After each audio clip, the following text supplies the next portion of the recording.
हातकणंगले तालुक्यातील चंदूर येथील सिद्धार्थनगर येथे शनिवारी रात्री 2 समुदायात वाद झाला होता। या प्रकरणी आतापर्यंत 10 जणांवर गुन्हे दाखल झाल्याचे समजते आहे।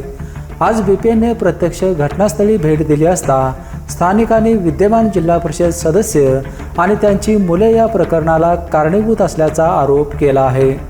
शनिवारी मध्यरात्रीच्या सुमारास सिद्धार्थनगर रोडवर काही तरुणांनी फटाके वाजवत गाड्यांचे कर्कश आवाज केले होते।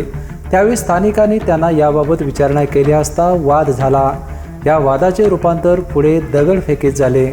यावेळी काही जणांनी भीमजयंतीनिमित्त लावलेल्या फलकांचे आणि पोलिसांच्या गाडीचे नुकसान केले, तर काही जण जखमी झाले आहेत। या प्रकारावेळी विद्यमान जिल्हा परिषद सदस्य महेश पाटील यांची मुले उपस्थित असल्याचे समजते आहे। या सर्व प्रकाराला महेश पाटील जबाबदार असल्याचा आरोप होऊ लागला आहे। आतापर्यंत आपल्या समाजात त्या समाजाच्या परिसरात मोठ्या प्रमाणात गाड्यांचा आवाज धुमाकूळ केला, तसेच हत्यार नाचवत त्यांनी बऱ्याच ठिकाणी गोंधळ निर्माण केला। त्यांना अडवण्याचा प्रयत्न करत असताना दगडफेकीच्या घटना या ठिकाणी घडल्या। यासाठी सर्वस्वी ते जे लोकप्रतिनिधी आहेत, बोगस दाखल्याच्या माध्यमातून महेश जरगोंडा पाटील हे जे लोकप्रतिनिधी आहेत, सर्वस्वी या प्रकरणाला हे वेगळं वळण देण्याचं काम त्यांनी केले। त्यांनी या प्रकरणात सहभाग घेतल्यामुळं या ठिकाणी दगडफेक झाली। मोठ्या प्रमाणात बौद्ध समाजाचं नुकसान झालं, तसंच त्याही समाजाचं नुकसान झालं। आम्हाला एकच सांगायचं आहे की आम्हाला आमचं गावाची वैर नाही किंवा एका विशेष समाजाची वैर नाही, तर ज्या लोकप्रतिनिधींनी संविधानाचा अपमान करून तसेच समस्त बौद्ध समाजाचा अपमान करून बाबासाहेबांचा अपमान करून ज्यांनी गावात तेढ निर्माण काम करायचं काम केले, त्यांच्यावर कठोर कारवाई व्हावे।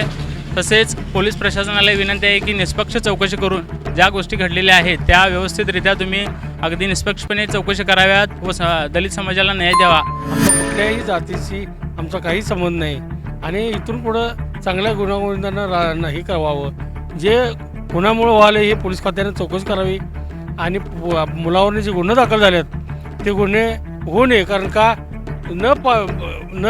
दखल घेता पोलीस होते। पोलिसांच्या गाडीवर दगडफेक झाला म्हणून त्यांनी शासकीय मालमत्तेचं नुकसान झालं म्हणून त्यांनी गुन्हे दाखल केले। जरी बरोबर असलं तर दगडफेक कोणी केली हे त्यांनी चौकशी करावी मुळात पहिला, आणि मग गुन्हे दाखल करावे। उठायचे तिकडे 4-5 घालायची, इकडे 4-5 घालायची आणि 10-20 घालायची, याला अर्थ होणार नाही। तर पोलिसांनी सुद्धा त्याच्या निपक्षपाती चौकशी करावी। कोण घेऊन आलं, कोणासंग कोण आलं हे सर्व शहानिशा करावी। या प्रकारानंतर अजूनही सिद्धार्थनगर येथे पोलीस बंदोबस्त ठेवण्यात आला आहे।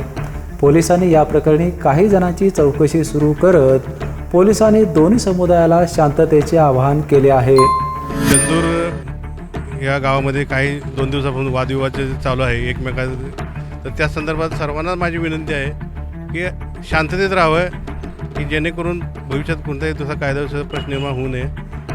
जे काही गुन्हे दाखल आहेत त्यासंदर्भात कायदेशीर कारवाई करण्यात येईल, पण सर्वांनी लोकांना हे आव्हान आहे त्यांनी शांतता पाळावी, पोलीस प्रशासनाला सहकार्य करावं।